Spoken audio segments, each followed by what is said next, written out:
is A&B Convo's Wrestling Edition.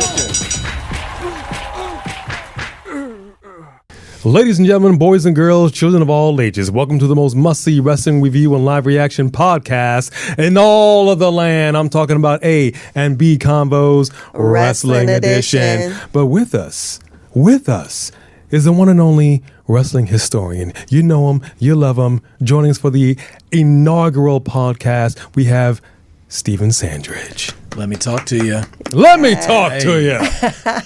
So what do you want to talk about? Right. Well, we're going to turn it over to B. What do you want to talk about? Well, what we're going to talk about this first episode is the first episode of this Vince McMahon documentary. You're fired! Yes. And so I really wanted to start at the beginning because I do think that it's really important for us to address that they actually started his childhood. But the first thing they did was ask him who he is. And his response was that he still hasn't quite figured out who he is as of now, today. And I actually think that's quite telling as a person to still not know who you are and like what you stand for.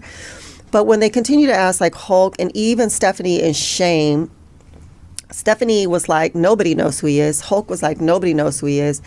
And Shane was basically like, he gets whatever rap he wants to get. People think whatever they want to think of him. And it's like interesting because I would hope that if someone asked one of our kids like who we were, that would be so much a nicer response than any of that. Yeah. Those were like really telling to me. It's one thing to get those kind of responses from the other wrestlers. But when you get that from your children, that nobody really knows who you are and people think whatever he wants them to think of them, but like nothing, there was no like, he's just an amazing dad, he's this, there was just none of that. Was that alarming to either one of you or was that just me? You know, let me tell you something. I know what dude I am, and he a dude who don't know what dude he is. He's the dude that looked like the other dude that looked like that other dude. That looked like a dude, yeah. He's definitely not playing another dude. No, he's not playing another dude. No. I have issue with it. Vince McMahon is what, 76, 77 years old? Something like that. If you're telling me at this stage in the game that you don't know who you are, there's some other stuff going on with this guy mentally that I really question. And it almost seems like, you remember that movie, What Dreams May Come, with Robin Williams, and you just get down here into the pit and you start to lose yourself. And he talks about the blending of reality and fantasy when it comes to professional wrestling. And it almost seemed like he got lost in the sauce of that. Yeah. Like, I don't understand how you don't know who you are. And that's what I think is so interesting calling this documentary Mr. McMahon. I'm Vince, I'm Mr. McMahon, I'm the boss, I'm whatever, all of these characters that we saw over the years. And we're seeing this guy sit down. It's quite interesting. Yeah. Well, he, he says in the first episode, he didn't even know that he was a McMahon until he was 12 years old. Right. I have a 12-year-old right now.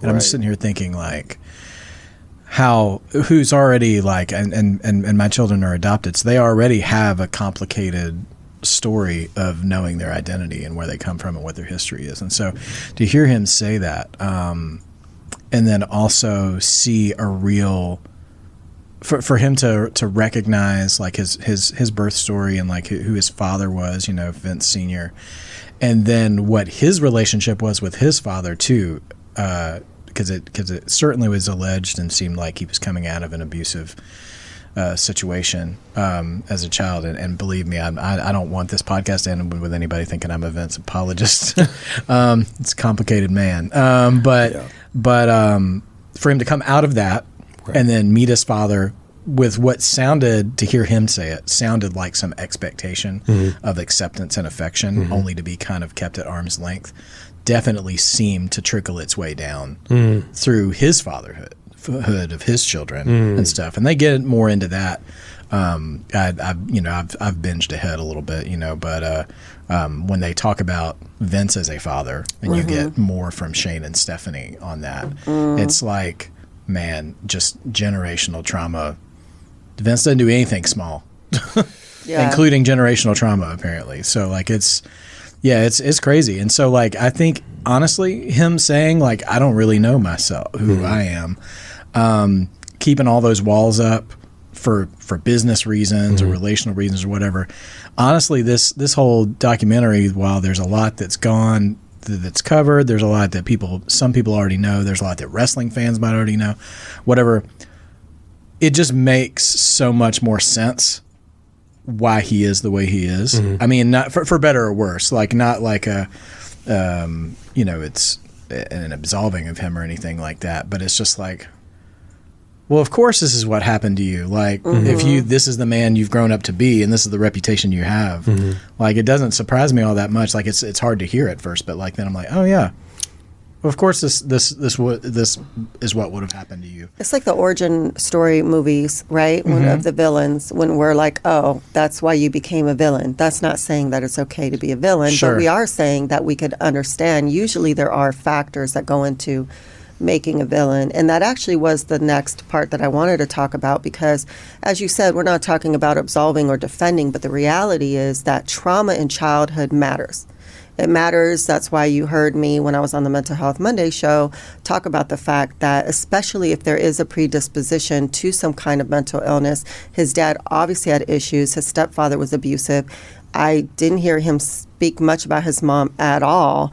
And so when you are not feeling safe as a child, when you're not feeling accepted as a child, when you've never even heard anyone say they were proud of you, and you just don't feel like you have any self-worth, and then you now are trying to prove to the world that you are worth something, and he has decided he's going to prove that with money, with power, and showing that he's not weak.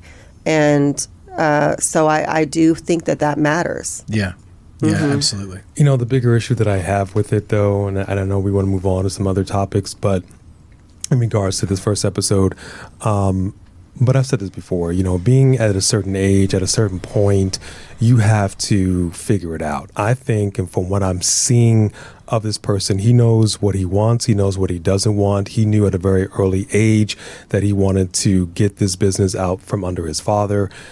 And quite frankly, when you are, I don't want to use the word narcissist, when you are a narcissist, there is a certain level of, we'll call it,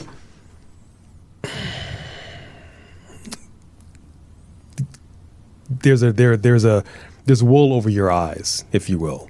I think he knows who he is, and I think that whoever that person is, I think he knows who he is to a how do I say this? To a point, to a degree, that as far as a narcissist can know. Yeah. Because there's some things that a narcissist just doesn't realize about themselves that other people quite honestly see in a very blatant and open way. And you say, how can you not see this? Like, you're opening the refrigerator, it's right there in front of your face. I don't see what you're seeing. Yeah. You know what I mean?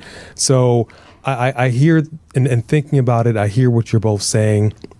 I think he does know who he is as far as a narcissist can know who they are, if that makes sense. Yeah, I'd say one of the biggest things that's missing is there's a real refusal of accountability in his life at all. So he can't ever know himself completely. Yeah. And I think that's part of what, and it was almost as if that, I wouldn't say that dawned on him, but when he was asked that question, right. He was just like, he's been able to get away with the most of his life in a position of power to say, I don't want to talk about me. You know, or right. to be able, he can successfully deflect and stuff. But now, when that stuff was when those interviews were performed, he's not really in the position of power anymore. Even then, you know, Hunter had taken over by that point and stuff, and not all the big news had dropped yet, which right. they say at the beginning of the document, which was really nice because when I saw the initial montage of just how many top performers throughout the history of that company were in there, I'm like, whoa, I've never right. seen this many top guys in one place being interviewed. So once they were like, oh, by the way, this was before the news dropped, I'm like, thank goodness, because I know some of these guys are going to be like, Vince was a father to me, you know, and all this other stuff. Well, yeah. Which, I mean, and again, abusive relationships can be really complicated for people, you know. But yeah, so back to your point, yeah, I'm sure he does know who he is to a degree.